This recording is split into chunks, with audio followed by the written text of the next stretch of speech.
Osazima Jordan Skiliwe munya matiti Tafu Taika unda mugeto Tuchitika diki diki Takazouye kustuti yuri Mwesinoka kapeka mini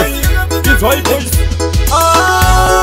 Usaite rusha Masha kude mamanga waiwa Usashuta msukuru Wakashuwana zawaita Kapata iti ura waiti tinoneta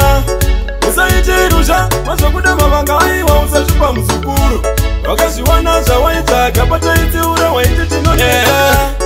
Waifunga unoshika kupi Nemaitire wako waya zino kumanepi Manasikana waibata bata Muzila une mwete iwe wakapita Waiona kisi nezuru Womuka wakutoma futi na chisamero Kuita chipi kunge hembete mopero Unoti zino kumase iuchita chero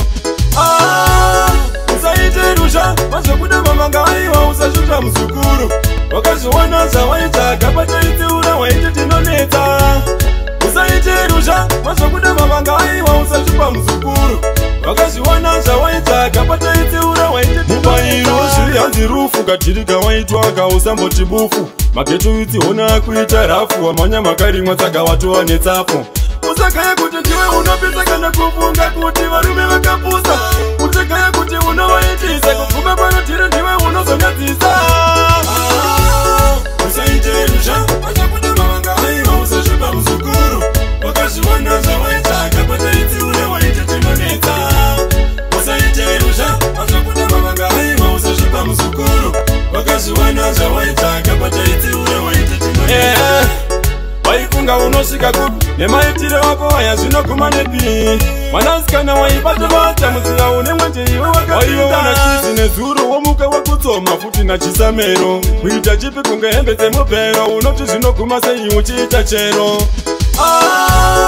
Usaite rusha Masha kude mamanga waiwa Usashuta msukuru Wakashuwana zawaita Kapata iti ura waiti tinoneta Usaite rusha Masha kude mamanga waiwa Usashupa msukuru Wakashuwana zawaita Kapata iti ura waiti Mubairo shiri hanzi rufu Katirika waitwa kausambo tibufu Maketu iti hona kuita rafu Wamanya makari mwataka watu wanetafu Usakaya kuti tiwe unopisa kana